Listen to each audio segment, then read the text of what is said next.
They called him the richest man in modern history, but almost no one ever heard his voice. No interviews, no speeches, just silence. Until at the age of 70, he picked up a pen. No ghostwriter, no PR team, just decades of domination poured onto the page. He called it random reminiscences of men and events. But hidden inside its humble tone was something far more powerful, a blueprint, a quiet killer's manual for power, precision, and permanent leverage. He never said it outright, but today we will. This is John D. Rockefeller's operating system for life, the mental code behind one of the calmest, coldest, and most unstoppable minds in business history. They called him a bookkeeper, a quiet man, a man who hated the spotlight, but what they missed was that he was never playing the game.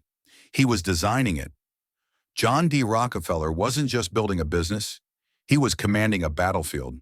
Every number in his ledger was a soldier, every barrel of oil, a weapon, every deal, a silent strike. He once said, "I proceeded in the same steady, methodical way that a farmer plows a field." And he meant it. While other refiners rushed into deals, Rockefeller walked, deliberate, studied, unemotional. He personally visited every field, talked to every producer, and mapped the entire supply chain. Not once, but constantly. "I was traveling about the country visiting the point where something was happening," he said. He studied every failure, watched every pattern, and used knowledge the way a general uses a map. And then he struck.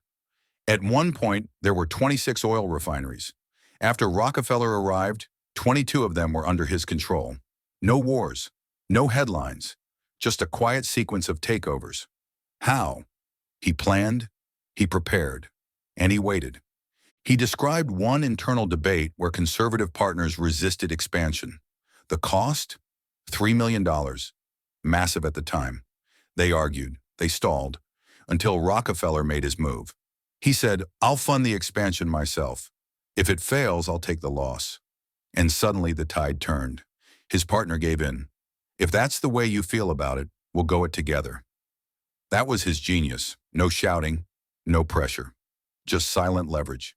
He understood that influence wasn't loud, it was inevitable.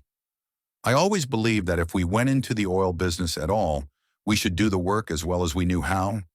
Nothing should be left undone to produce the finest results. That's what people misunderstood about him.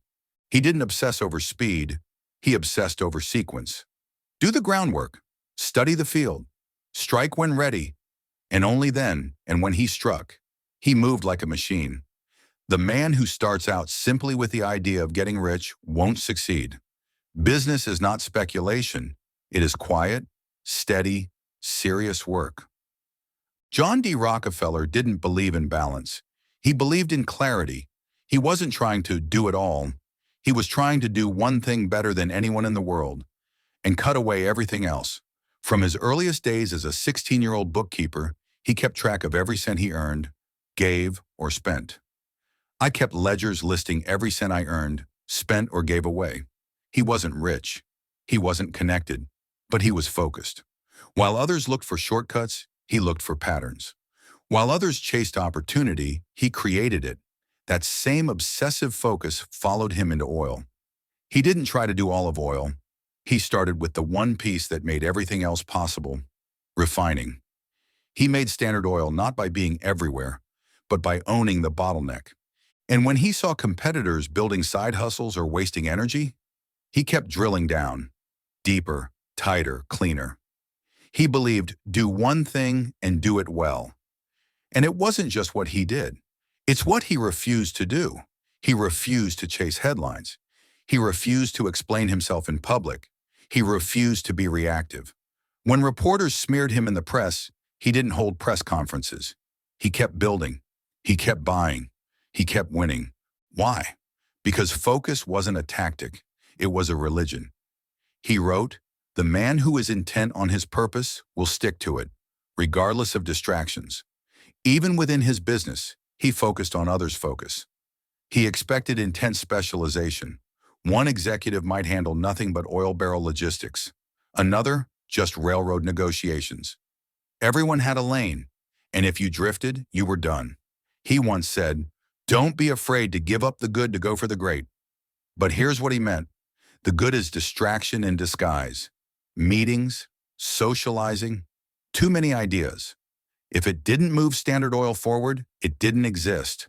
You don't need more goals. You need fewer. Cut noise, burn distractions, and build your life like Rockefeller ran his empire. One obsession at a time. John D. Rockefeller didn't raise his voice. He didn't need to. His silence did the talking. In a world of loud men, he was a whisper. But that whisper moved markets. It shook boardrooms. It bought out rivals. He once said, "I believe in letting the other fellow talk." That wasn't humility. That was strategy. Because while others talked, Rockefeller listened. While they tried to impress, he gathered leverage. And when they thought they were negotiating, he'd already won. He would often walk into acquisition meetings and say almost nothing. He'd ask questions, he'd nod, he'd listen. And by the time the other side finished speaking, they were off balance, overconfident. One by one, he bought them out. Not with threats, not with speeches, with poise. "It is always hard to control what you don't understand," he wrote. And silence? That was his research lab. Even inside Standard Oil, he didn't rule with bravado. He ruled with calm. A calm so still, it made you nervous. He could charm birds from trees, one associate said. But unlike his father, he trapped the prey before it knew the seduction had begun. He believed that emotion was noise. Anger, ego, excitement, all liabilities. He once fired an executive not for incompetence, but for speaking too much at board meetings. His method? Sit still, gather data, let others reveal themselves. And when he finally spoke, it was so rare that people leaned in because they knew it mattered. The ability to deal with people is as purchasable a commodity as sugar or coffee. And I would pay more for that ability than for any other under the sun. But he wasn't talking about being loud. He was talking about being precise. He believed the most powerful move was to control a room without ever needing to dominate it. That's how he ran Standard. That's how he conquered competitors. That's how he ruled an empire so discreet, even its rivals didn't know they had already lost. Power isn't loud. Influence doesn't shout. The sharpest blade makes the cleanest cut. And Rockefeller's sharpest blade was silence. Use it. Rockefeller didn't believe in luck. He believed in ledgers. As a teenager, he tracked every cent he spent, earned, or gave away. Not for budgeting, for control. Because control over your money meant control over your mind. He once said, "I kept ledgers listing every cent I earned, spent, gave away." This wasn't a cute habit. This was the origin of an empire. Long before Standard Oil, Rockefeller developed his first real skill, the ability to see the invisible through numbers. He didn't just look at accounts. He decoded them. He saw waste, weakness, untapped power, and he built a philosophy around it.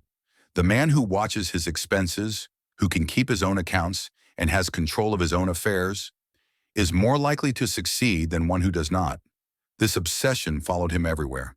Standard Oil's ledgers weren't just balance sheets. They were weapons. He knew his costs down to the fraction of a cent. He knew how many barrels broke in transit, how many drops spilled, and if a supplier couldn't match his precision, he'd either replace them or buy them. That's how Rockefeller beat his rivals. They guessed. He measured. Competitors thought he won because he was rich. He got rich because he tracked everything.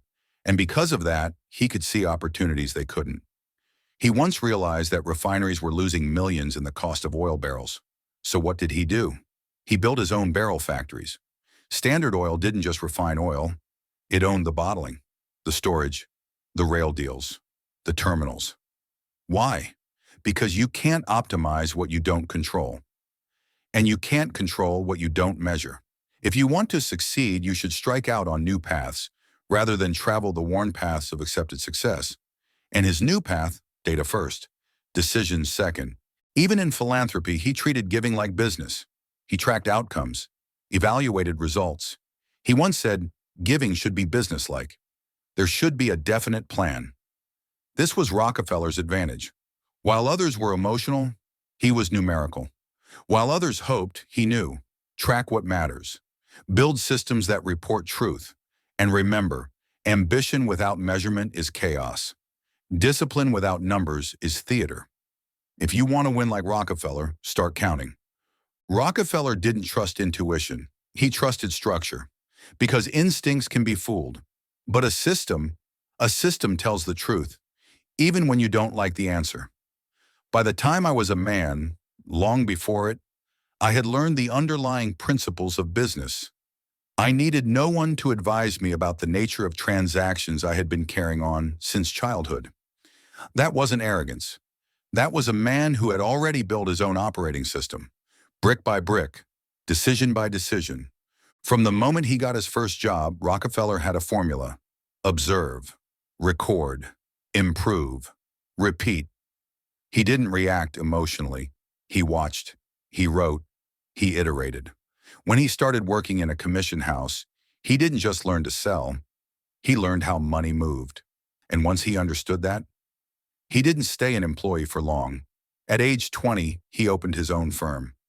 Not because he felt ready, but because he had measured the margins, the costs, the trends, and the timing was right, and that same logic followed him into oil.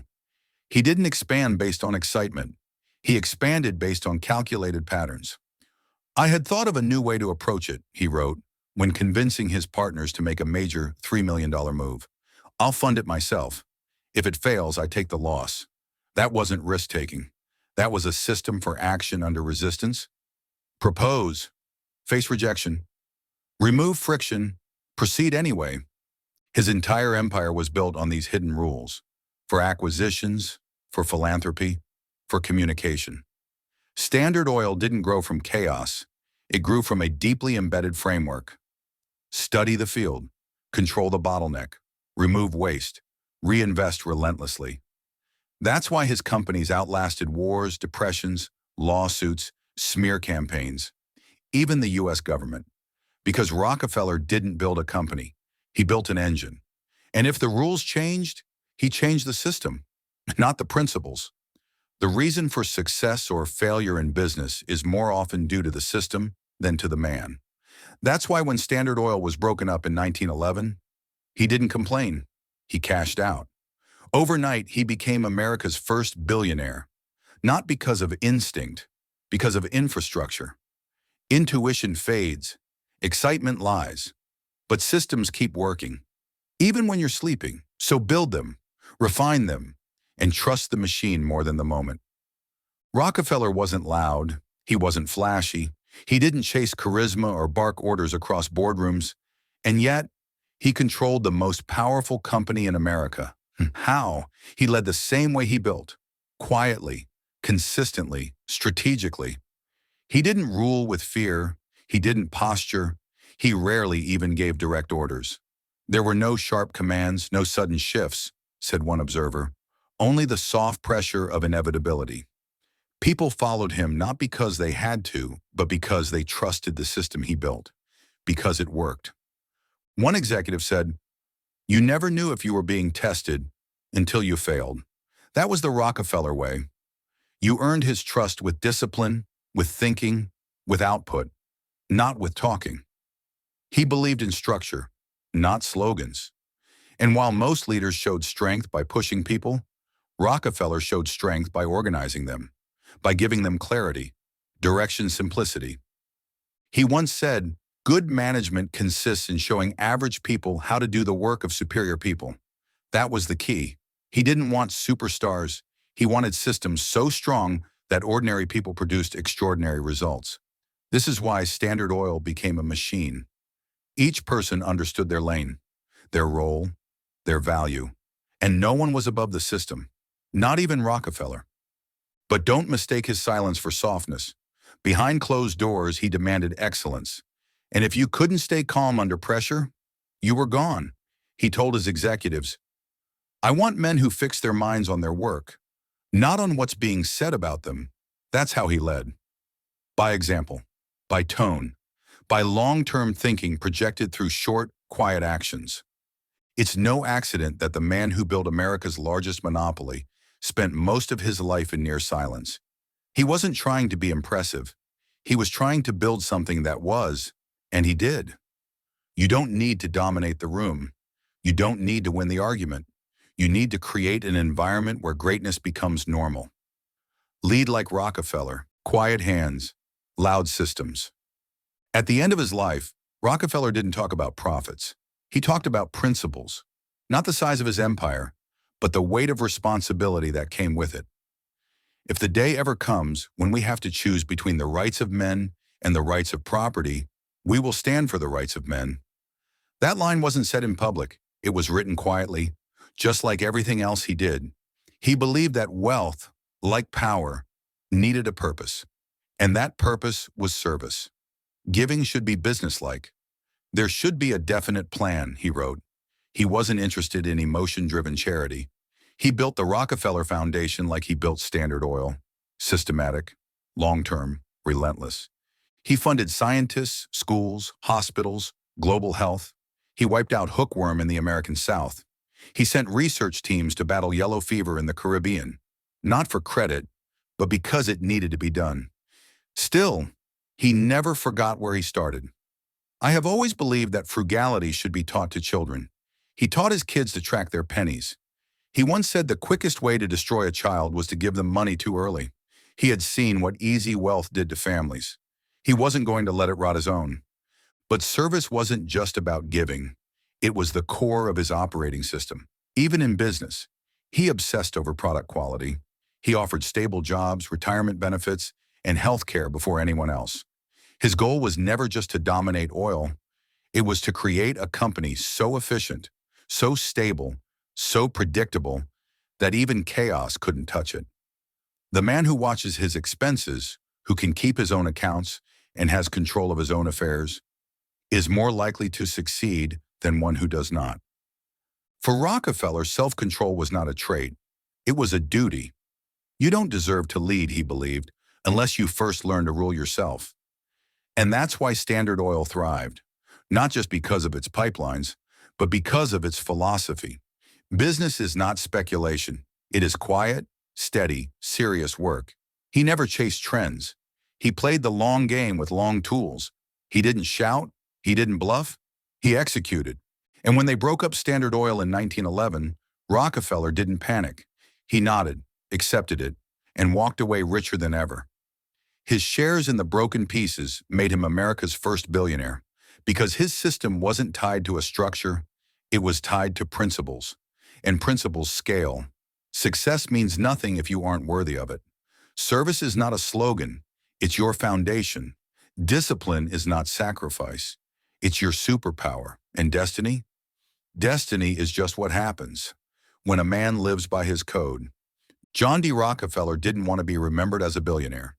He wanted to be remembered as a man who paid attention to people, to systems, to God, to numbers, to the little things that make up the big things. In the final pages of his Reminiscences, he's not triumphant. He's grateful. He writes not to boast, but to unburden, to explain how his fortune was built, yes, but more than that, how his character was built. I am tempted to become a garrulous old man and tell some stories of men and things which have happened in an active life. That's how he frames it. Not as a doctrine, but as a quiet confession from a man who built the most controversial business of his time and walked away with clean hands and full ledgers. One of the most important themes in the book is the concept of constructive cooperation. It is better to combine than to compete. This was the spiritual logic behind Standard Oil. Efficiency wasn't just good business. It was a moral duty. Waste, duplication, chaos. To Rockefeller, these weren't just financial problems. They were sins of disorder. He believed in rationality, in planning, in men using discipline and design to produce prosperity that could lift others, not just themselves. And when people accused him of ruthlessness, he offered this. The secret of success is to do the common things uncommonly well. He didn't think of himself as a genius. He thought of himself as someone who stayed at the table longer, who thought deeper, wasted less, and let others underestimate him while he outlived them. He had a deep respect for those who built quietly. His praise went not to bold men, but to faithful ones. The partner who watched costs, the accountant who never missed a decimal, the managers who led with patience instead of pride. I have received much more credit than I deserve in connection with the Standard Oil Company, he wrote. It was my good fortune to help bring together able and faithful men, but it is they who have done the hard tasks. That's the final note of his life philosophy. Surround yourself with loyalty, not noise. Work with intention, not ego. Focus not on applause, but endurance. He didn't care if the public misunderstood him. He believed time would tell the truth. And here we are, still listening, still decoding the habits of a man who believed that the best system for life was service, structure, and quiet power. So what was Rockefeller's real legacy? It wasn't oil, or wealth, or dominance. It was this. The poorest man I know is the man who has nothing but money. He left us a system. He left us an example. And above all, he left us a standard. Live with precision, work with dignity, give with wisdom, and if you must lead, lead justly. Rockefeller didn't win with dominance. He won with commitment and calm logic. And this wasn't rare. It was how he operated. In another story, he tells of debating a partner over control of an oil field. The man shouted, resisted, stood his ground. Rockefeller didn't push harder. He shifted tactics. He reframed the discussion in terms of long-term interest, not ego. And once again, the tension dissolved. That's the method. When faced with resistance, don't overpower it, redirect it, make the decision feel inevitable, not forced. He once said, "The man who starts out simply with the idea of getting rich won't succeed. You must have a larger aim." That larger aim was not just oil, it was stability. And people, messy, emotional people, are the greatest threat to stability, so he built ways to manage them. Here's one. When dealing with employees or partners, he never relied on charisma. He used structure. He delegated responsibility so cleanly that even average men, he said, could do the work of superior men. Good management consists in showing average people how to do the work of superior people. He understood that most failure came from misalignment, people doing the wrong thing or working at cross purposes. So he created a structure where everyone knew their lane, their job, their KPI before the term even existed. But what about when someone didn't perform? Here's a story from the book you won't find quoted on Instagram.